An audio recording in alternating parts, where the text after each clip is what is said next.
여러분, 설교를 들으시는 목적이 무엇이라고 생각하십니까? 한마디로 하나님 말씀인 성경의 내용을 알기 위해서입니다.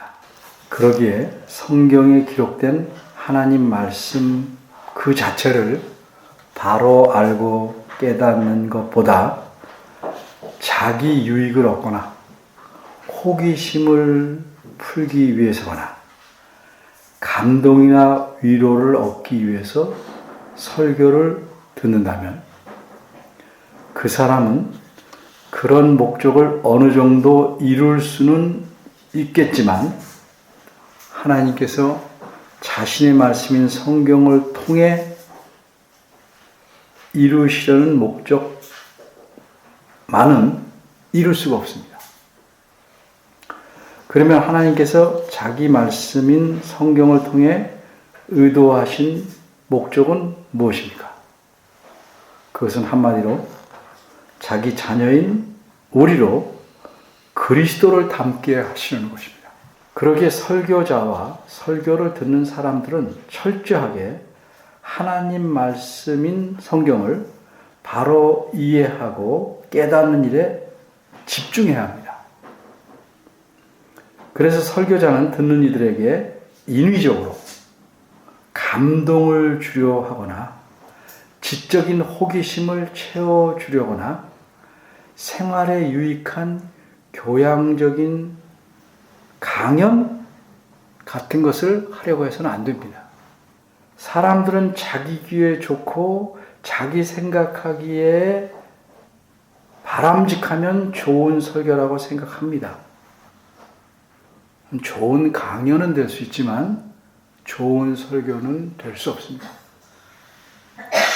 설교자는 철저하게 성경 말씀의 의미를 잘 풀어내서 전달하는 일에 집중해야 됩니다.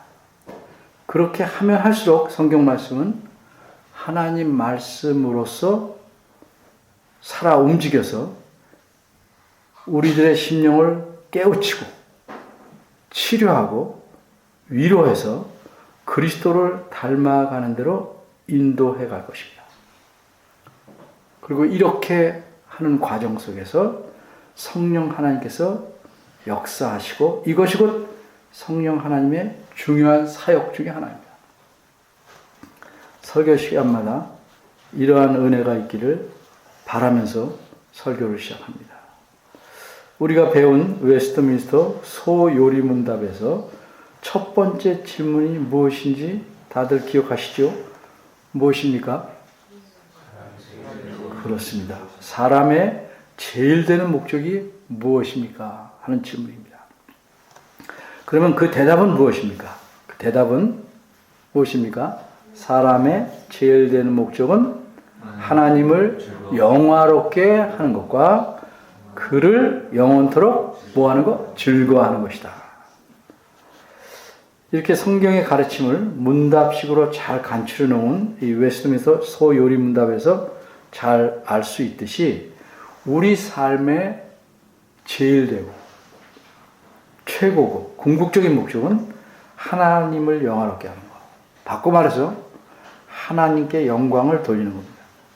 그래서 고린도서 10장 31절에 보면 먹든지 마시든지 무엇을 하든지 하나님께 영광을 돌려라 이렇게 말합니다. 이게 우리 삶의 궁극적인 목적을 말씀한 겁니다. 오늘 본문에는 하나님께 영광을 돌리라는 말씀이 나옵니다. 이 말씀이 근데 무슨 뜻이고 어떻게 하는 것인지를 알기 위해서 두 가지를 좀 본문에서 생각해 보려고 합니다. 첫째, 영광을 돌림의 방법. 둘째, 영광을 돌림의 이유. 첫째입니다. 영광을 돌림의 방법. 영광을 돌린다고 할 때 여기서 영광이란 사랑, 평안, 위로 이런 거와 마찬가지로 보이는 형체가 아닙니다. 그래서 어떻게 영광을 돌려야 하는지 구체적인 방법을 알지 못하면 하나님께 영광을 돌릴 수가 없고 하나님께 영광을 돌리자 아무리 말해도 빈말에 가까울 수밖에 없을 때가 많습니다. 따라서 하나님께 영광을 돌리는 구체적인 방법이 무엇인지를 본문에서 알아보려고 합니다. 여러 가지 방법이 있지만 특별히 본문에서는 무엇을 말씀하고 있는지 생각해 보려고 합니다. 여러분이 보시다시피 본문의 첫 구절인 7절은 이러므로 라는 낱말로 시작합니다. 이러므로 또는 그러므로 라는 낱말은 결론을 말하기 위해서 사용하는 표현입니다. 그러면 이렇게 이러므로로 시작된 이 결론은 어디까지 가는 것일까? 7절에서 12절까지가 그 결론입니다. 그리고 이것은 무엇에 대한 결론인가? 14장 1절에서 15장 6절까지의 내용에 대한 결론입니다. 이 결론 부분에서 사도 바울은 자신이 말씀하는 내용을 입증하려고 구약 성경에서 4가지 말씀을 인용합니다. 이렇게 인용한 부분은 9절 하반절부터 12절 9절 하반절에 기록된 바 여기부터 12절까지입니다. 그런데 오늘은 인용한 부분은 빼고 그 앞에 말씀, 즉 7절에서 9절 상반절까지만 살펴보려고 합니다. 먼저 7절입니다. 원어에 따르면 이러므로 라는 첫 말씀 다음에 나오는 말씀은 우리말은 번역상 부드럽게 바꾸느라고 했지만 실제는 너희가 서로 받으라 하는 말씀입니다. 너희가 맨 뒤에 있는 게 앞으로 와야죠. 너희도 서로 받으라 라는 명령입니다. 이 명령의 말씀이 오늘 본문의 핵심입니다. 그리고 이 말씀에서 우리는 하나님께 영광을 돌리는 방법 중 하나가 이것이구나 라고 알 수 있습니다. 서로 받는 것. 이 똑같은 명령이 이미 로마서 14장 1절에도 나왔습니다. 그 로마서 14장 1절에는 믿음이 연약한 자를 너희가 받으라 이렇게 말씀하였습니다. 사람들이 모인 사회는 어디든지 강한 자와 약한 자가 있게 마련입니다. 없을 수가 없죠. 역시 교회도 마찬가지입니다. 교회에도 믿음이 강한 사람만 있는 거 아니고 믿음이 약한 사람들도 있습니다.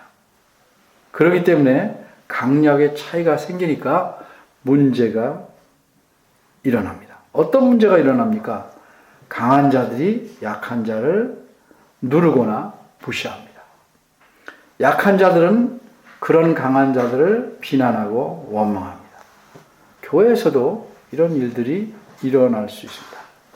그래서 사도 바울은 믿음이 연약한 자를 너희가 받으라 라고 강한 자들에게 로마서 14장 1절에서 명령하였습니다. 짐승의 세계에서는 약한 자는 망하고 강한 자는 살아남게 마련입니다. 그러나 인간 사회에서는 그렇게 돼서는 안 됩니다. 약한 자를 배려하고 돌아보는지 그렇게 하는 양과 질이 많을수록 그 사회는 성숙합니다.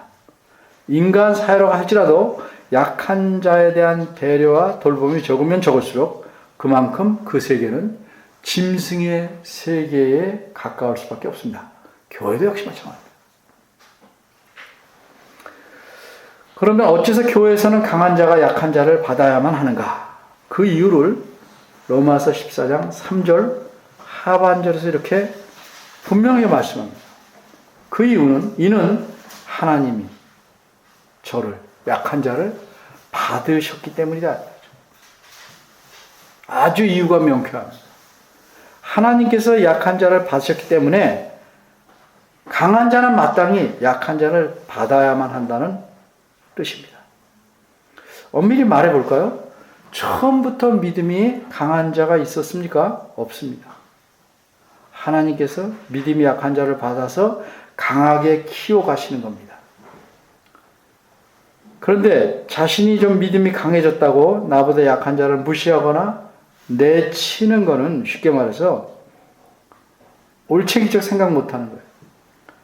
그렇게 하는 거는 하나님의 은혜와 권능을 무시하는 겁니다. 따라서 강한 자는 약한 자를 보면서 어떻게 해야 마땅합니까? 오히려 자신을 돌아보고 이만큼 강해진 데에 대해서 하나님, 그렇게 해주신 하나님의 은혜에 대해서 감사해야 되고 강한 자로서의 책임을 더욱 다져야 합니다. 그게 마땅합니다. 그러면 교회에서 강한 자와 약한 자를 받는다. 그걸 어떻게 하는 것인가? 그저 약한 자도 같은 교회에 속해 있다 하는 걸 인정하고 귀찮게 안 하고 힘들게 안 하고 가만히 놔두기만 하면 되는 것일까? 아닙니다. 약한 자를 내치지는 않고 놔두지만 그를 위해 아무것도 하지 않는 것은 비록 해로운 행동을 하지 않는다 할지라도 그것은 옳지 않은 행동입니다. 왜 그렇습니까?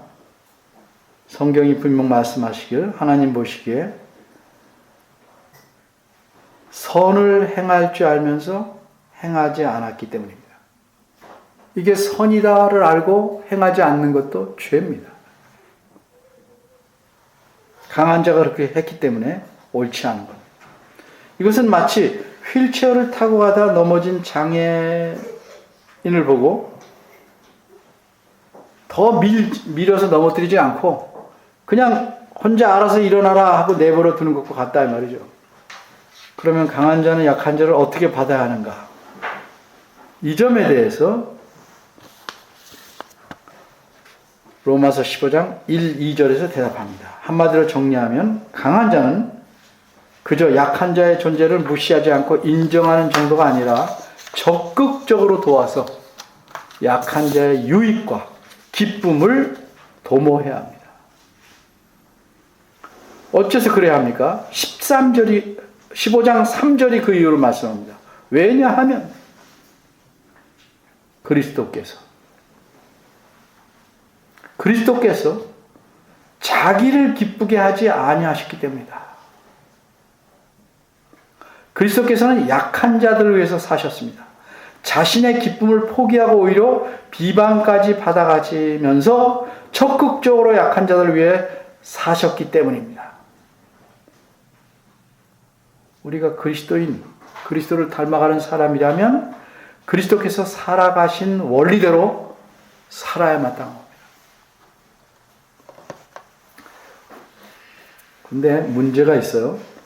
사실상 교회에서는 믿음이 강한 자와 약한 자를 구별하기가 그렇게 말하는 만큼 혹은 생각만큼 쉽지 않아요. 믿음은 몸무게나 혈압처럼 잴 수 있는 것이 아니기 때문이에요. 교회에 오래 다녔다고 반드시 믿음이 강한 것도 아니고 교회의 전통을 잘 모른다고 믿음이 약한 것도 아닙니다.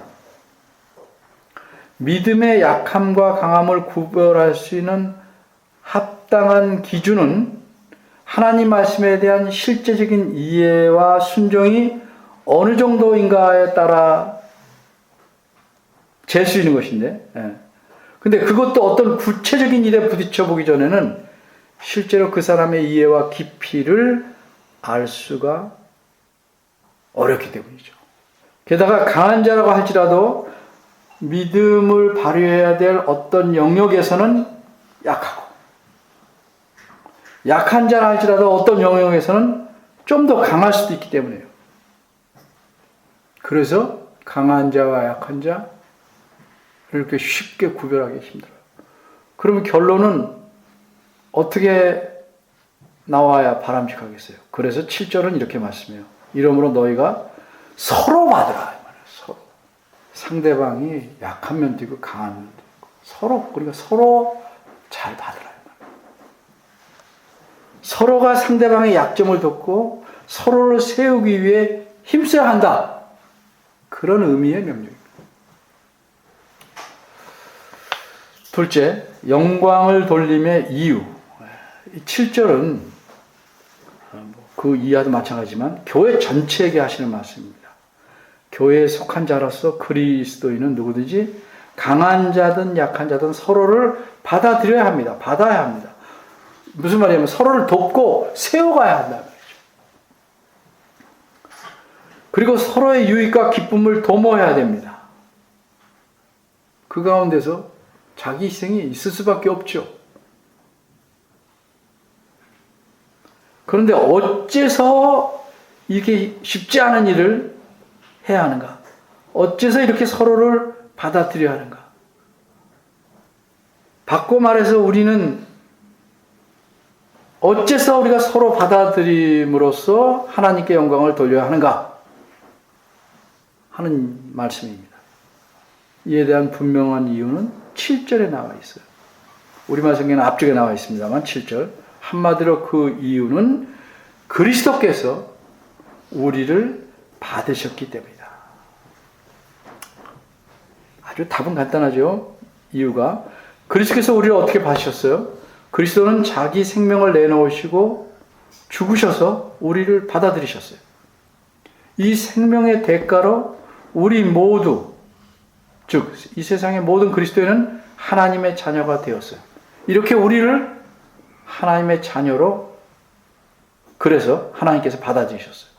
그리고 우리로 교회에 속하게 하셔서 하나님의 자녀로 살아가게 하셨어요.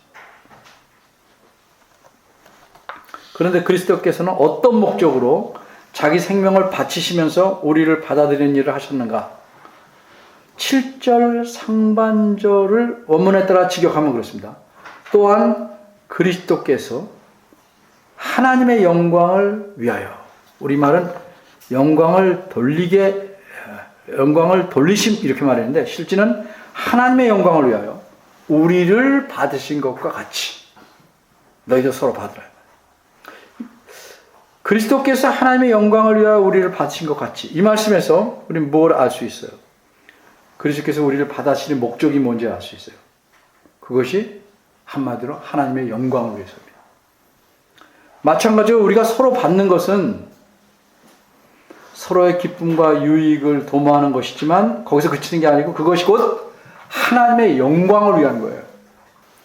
그리고 8절과 9절은 그리스도께서 우리를 어떻게 받으셨는지를 설명해 줍니다. 사도 바울은 자신이 이해한 바대로 그리스도께서 우리를 받으시려고 행하신 일들을 설명합니다. 그래서 내가 말하노니 라고 시작합니다. 8절은 원문 순서에 따르면 내가 말하노니 왜냐하면 이렇게 시작되는데, 왜냐하면 말을 쓴 게 뭐냐면 그리스도께서 그렇게 행하신 일이 어떻게 우리를 받으신 것이 되는지, 그렇게 행하신 것이 어떻게 우리를 받으신 일이 되는지 그 이유를 말씀하려 하기 때문입니다. 8절을 보면 어려운데 잘 들으셔야 됩니다. 8절, 9절 쉽지 않은 말씀이에요. 한마디로 그리스도께서는 할례의 수종자가 되셨다 말씀합니다. 할례의 수종자가 되셨어요. 할례의 수종자라는 말이 무슨 뜻일까? 이거는 사도 바울이 쓰는 용어입니다. 따라서 그가 이 말을 어떤 문맥에서 썼는지를 보면 그 뜻이 드러나요.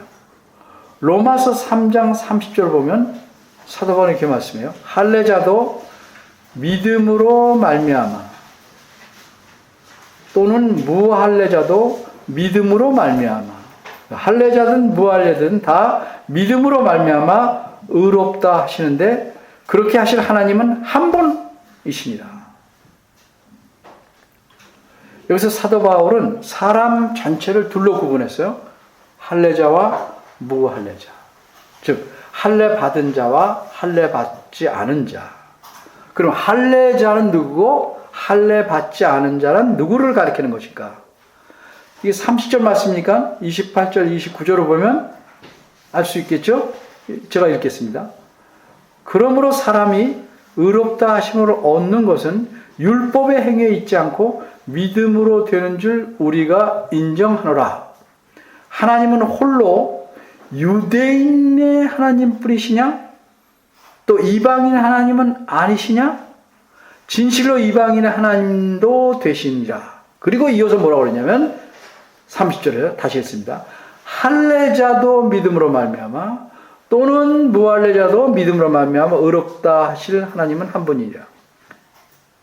자, 이 30절에서 우리가 눈여겨봐야 될 거는 앞에서 말한 유대인과 이방인 대신에 할례자와 무할례자라는 표현을 사용했다는 거죠. 따라서 할례자는 유대인을 가리키는 것이고 무할례자는 이방인을 가리켜요. 그런데 이 로마서 3장 30절에 말한 할례자라는 말의 원문과 오늘 본문인 15장 8절에 말한 할례자, 할례. 우리말은 다르지만 원어로는 똑같은 말이에요. 따라서 할례의 수정자가 되셨다는 말은 똑같은 말이기 때문에 할례자의 수정자가 되셨다는 뜻입니다. 할례자는 누굴 가리킨다고요? 유대인. 그래서 할례의 수정자가 되셨다는 말은 할례자의 수정자가 되셨다는 뜻이고 이것은 유대인의 수정자가 되셨다 하는 뜻입니다. 그럼 바울이 이야기하는 용어예요. 여기 이해하고 넘어가셔야 돼요. 그럼 할례의 수정자, 다시 말해서 유대인의 수정자가 되셨다는 것은 어떤 뜻일까? 이것은 한마디로 유대인들을 위한 종이 되셨다는 뜻이에요. 이건 무슨 말일까? 좀 들어야 돼요. 그래서 마태복음 15장 24절을 보면 예수님께서 귀신 들린 자기 딸을 고쳐달라는 가난한 여자에게 이렇게 말씀하셨어요. 나는 이스라엘 집에 잃어버린 양 외에는 다른 데로 보내심을 받지 아니하였느니라. 무슨 말씀이에요? 하나님께서는 먼저 유대인들에게 구원을 베풀라고 예수님을 보내셨다는 뜻이에요. 바꿔 말하면 예수님께서는 유대인들을 구원하기 위해서 예수님이 유대인으로 태어나셨어요. 그래서 유대인의 수종자가 되셨다는 것은 유대인들을 구원하기 위해 하나님께서 보내신 종이다 하는 뜻입니다. 유대인들을 돕기 위한, 구원하기 위한 종으로, 하나님의 종으로 보냈다. 그런데 8절을 보면 그리스도께서 할례의 수종자가 되신 것은 하나님의 진실하심을 위하여 이렇게 얘기했어요. 8절입니다. 하나님의 진실하심을 위하여 할례의 수종자가 되셨으니. 진실하다는 것은 무슨 뜻일까? 자, 하나님의 진실하심을 위하라는 말은 풀이하면 먼저 하나님께서는 참으로 진실하시다는 사실을 나타내기 위하여라는 뜻입니다. 진실하다는 건 하나님께서 그렇게 하겠다고 말씀하신 대로 행동하셨다. 그걸 드러내기 위해서. 하나님께서 과거에 하신 약속들을 그 약속하신 대로 지키셨다는 사실을 입증하려고 그리스도께서는 유대인들을 위해서 하나님이 보내신 종이 되셨다는 뜻이에요. 하나님의 진실하심을 위하여라는 말씀과 연관해서 이제 8절과 9절에서 그리스도께서 하신 역할을 더 설명합니다. 8절 하반절과 9절 상반절 그거 보겠습니다. 그럼 그리스도가 할례의 수종자, 유대인들을 위해서 하나님께서 보내신 종이 된 목적은 무엇인가? 두 가지예요. 첫째로 조상들에게 주신 약속들을 경고케 하시기 위함이에요. 8절 하반절이요. 하나님께서 유대인들의 조상들에게 약속을 주셨어요. 그 약속들을 경고케 하신단 말이에요. 예를 들면 하나님께서는 옛날에 유대인의 조상인 아브라함에게 약속하셨어요. 너로 큰 나라를 이루게 하겠고 내가 복의 근원이 되게 하고 너를 통해서 땅의 모든 민족이 복을 받게 하겠다. 창세기 10장 1절에서 3절.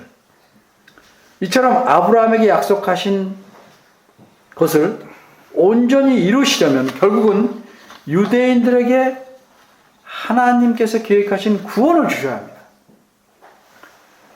근데 이 구원이라는 게 뭡니까? 죄에서 벗어나서 하나님과 화목하여 하나님의 자녀가 되는 것이 구원이에요. 근데 그 일을 이루실 분은 누굽니까? 예수 그리스도밖에 없어요. 그래서 예수 그리스도께서는 인간으로, 특별히 누구로? 유대인으로 태어나게 하시고 십자가에서 생명을 바쳐서 구원을 온전히 이루신 겁니다. 약속들을 견고케 하시다는 의미는 하나님께서 말씀하신 구원에 대한 약속을 완전히 이루신다 하는 뜻이에요. 이루어지게 한다. 이처럼 유대인의 조상인 아브라함에게 하나님께서 약속하신 대로 그리스도께서 유대인으로 태어나셔서 구원을 이루심으로써 죽으셔서 하나님께서는 과연 진실하시다 하는 사실을 입증하시게 된 겁니다. 9절 상반절입니다. 여기서는 두 번째 목적입니다. 그리스도가 할례 수종자가 되신 두 번째 목적은 무엇인가? 이거는 이방인에 대해서 얘기해요. 이방인으로 그란 말은 하나님을 가리켜요. 그의 하나님의 긍휼하심을 인하여 하나님께 영광을 돌리게 하려 하십니다. 이렇게 말씀합니다. 그리스도는 할례 수종자가 되셨는데, 바꿔 말해서 유대인들의 수종자가 되셨는데 어떻게 그것이 이방인과 연관이 되는가? 그 이유는 한마디로 유대인의 조상인 아브라함에게 하나님께서 약속하신 내용 때문이에요. 그 내용을 압축하면 창세기 10장 3절에 나와 있는데, 하나님께서 너로 인하여 땅의 모든 족속이, 유대인뿐만 아니라 땅의 모든 족속이 복을 받으리라 라고 약속하셨기 때문이에요. 그래서 하나님께서 아브라함께서 유대인의 조상으로 삼으시고 약속을 주신 것은 오직 유대인들만을 위한 것이 아니었어요. 유대인은 물론 포함하지만 이방인들, 즉 땅의 모든 민족에게도 하나님께서 복을 주시기 위함인 겁니다. 그런데 대부분의 유대인들은 이러한 하나님의 약속을 오해하고 왜곡했어요. 그래서 하나님의 약속은 자기들만 한 것을 위한 것이라고 착각했어요. 자기들만 선민이라, 선택된 백성이라고 착각하고 있다는 거죠. 그래서 바울은 이렇게 분명히 가르쳐 줍니다. 로마서 1장 16절에 그리스도께서 그를 믿는 자들을 살리시기 위해 죄인이 되셔서 십자가에 달려 죽으셔서 구원을 이루셨다. 이게 복음의 내용인데, 이 복음을 바울이 하는 말이에요. 내가 부끄러워하지 아니하노니 이 복음은 모든 믿는 자에게 구원을 주시는 하나님의 능력이 되기 때문이다. 첫째는 유대인이요, 순서상으로는. 또한 헬라인, 즉 이방인 에고라다. 이렇게 말씀합니다. 그러면 어떻게 아브라함에게 하신 하나님의 약속이 이방인에게까지 미치는가? 이에 대해서도 로마서 4장에서 자세히 설명합니다. 몇 구절만 읽어보겠어요. 로마서 4장 11, 12, 16절 하반절, 17절 상반절. 저 아브라함이요, 할례의 표를 받은 것은 무할례 시에 믿음으로 된 의를 인친 것이니. 이미 의는 무할례 시에 받으셨어요. 간주됐어요. 이는 무할례자로서 믿는 모든 자의, 이방인을 포함하여 모든 자의 조상이 되어 저희로 의로 여기심을 얻게 하려 하십니다. 또한 할례자의 조상이 되었나니 곧 할례 받을 자에게뿐 아니라 우리 조상 아브라함의 무할례 시에 가졌던 믿음의 자취를 좇는 자들에게는, 이방인들에게까지다 이 말이에요. 그래서 아브라함은 하나님 앞에서 우리 모든 사람의 조상이라 기록된 바 내가 너를 많은 민족의 조상으로 세웠다 하심과 같으니. 자세히 몰라도 큰 흐름을 우리가 알 수 있죠. 9절에서 말씀하신 바대로 하나님께서는 유대인이 아닌 이방인들에게까지도 그리스도를 통하여 구원의 복을 주셨어요. 그러니까 하나님께서는 유대인이 아닌 이방인들에게까지도 그리스도를 통하여 구원의 복을 주셨어요. 근데 어떻게 이게 가능하냐? 거기 있죠. 이것은 하나님의 긍휼하심에서 비롯된 겁니다. 그 사람이 잘나서가 아니고 하나님의 긍휼이 여기심에서 비롯된 거예요. 그러니까 이렇게 구원 얻은 이방인들도 하나님께 영광을 돌리게 하려고 그리스도께서는 할례의 수종자가 되셨다, 이런 뜻입니다. 정리하면 그리스도께서 이 땅에 유대인으로 나신 것은 하나님께서 일적에 유대인의 조상인 아브라함에게 약속하신 내용을 이루시기 위함이었습니다. 그리고 아브라함에게 주신 약속의 내용이라는 것은 단지 유대인들뿐만 아니라 모든 이방인도 하나님의 구원을 누릴 수 있도록 하시겠다는 것입니다. 그래서 하나님은 아브라함을 유대인의 조상이지만 또한 모든 믿는 자들의 조상으로 세우신 것입니다. 이렇게 하나님의 긍휼에서 나온 은혜로 구원을 받고 누리는 자들이 하나님께 영광을 돌리도록 하려고 그리스도는 우리 이방인까지도 받으신 것이다. 이런 의미입니다. 자신의 생명을 던져서 우리를 죄에서 건지시고 하나님께 속한 자로 우리를 받으셨다. 이렇게 한 것이 하나님의 영광을 위해서 이렇게 하신 것이다.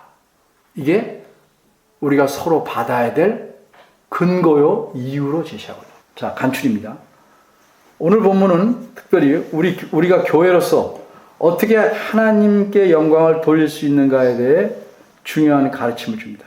여러 가지가 있겠지만 교회 전체로서 어떻게 하나님께 영광을 돌릴 수 있는가 중요한 한 가지를 가르쳐줘요. 그것이 뭐예요? 서로를 받아들이는 일입니다. 내 눈에 차지 않아도 그리스도께서 받으셨으니까 하나님의 자녀로 기꺼이 상대를 받아들이는 겁니다. 예수님께서 자신을 배반하고 부인하고 맹세하고 심지어 저주까지 내뱉은 베드로도 다시 받아주셨어요. 그런데 우리가 서로를 받아들일 때 어떤 조건이나 제약이 있으면 되겠습니까? 강한 자는 약한 자의 약점까지 있는 그대로 받아들이고 그의 유익과 기쁨을 위해 그의 약점도 담당하고 살아가야 합니다. 이게 교회의 삶입니다. 약한 자는 강한 자를 비난하지 말고 또 다른 형제 자매 앞에 부딪힐 것이나 거칠 것을 두지 않도록 말과 행동을 조심하며 살아야 합니다.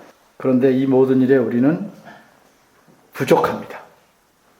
그럴지라도 하나님의 긍휼한 심정을 우리가 품고 서로를 대하면 서로를 능히 받을 수 있고 이로써 하나님께 영광을 돌리는 교회로 살아갈 수 있습니다. 하나님께 영광을 돌리지 않는 교회가 무슨 교회겠습니까?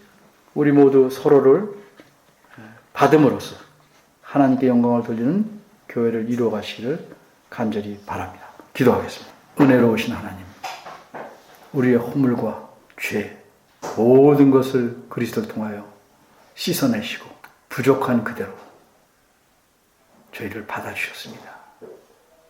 우리도 이 사랑과 은혜를 늘 기억하여서 주의 말씀에 따라 행동하고 이로써 하나님께 영광을 돌리는 교회가 되도록 이끌어 주옵소서. 예수님의 이름으로 기도합니다. 아멘.